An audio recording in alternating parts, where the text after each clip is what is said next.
नमस्कार दोस्तों, कैसे आप सब। आई होप आप सब ठीक होंगे। मेरा नाम विकास कुमार और आप देखते हैं unique coaching centre YouTube channel.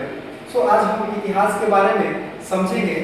इतिहास की अगर बात की जाए तो इतिहास के पिता जो है हेरोडोटस को कहते हैं और इतिहास का मतलब होता है इतिमिस बीती और हासविस कहानी, यानी कि बीती हुई कहानी को हम इतिहास कहते हैं। इतिहास को जब हमको पढ़ना होता है तो हम इतिहास को 3 भागों में बांटते हैं।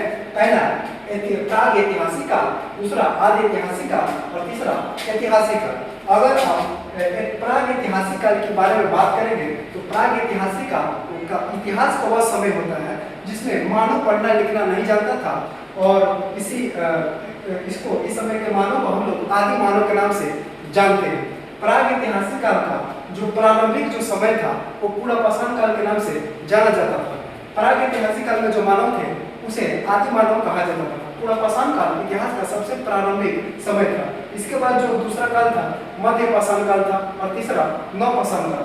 अगर आग की खोज की बात करें तो आग का जो खोज हुआ था आपके पूरा पाषाण काल में हुआ था और मध्य पाषाण काल में अंत्योष्टि कार्यक्रम की शुरुआत की गई थी और नव पाषाण काल में खेती की शुरुआत की गई थी। अगर आप आदि ऐतिहासिक काल की बात करें तो इस समय लिखित साक्ष्य तो मिले थे, किंतु अब इनका इतिहास क्या लिख गए अभी तक किसी को जो है सफलता, इसको पढ़ने का सफलता कोई नहीं प्राप्त हुआ।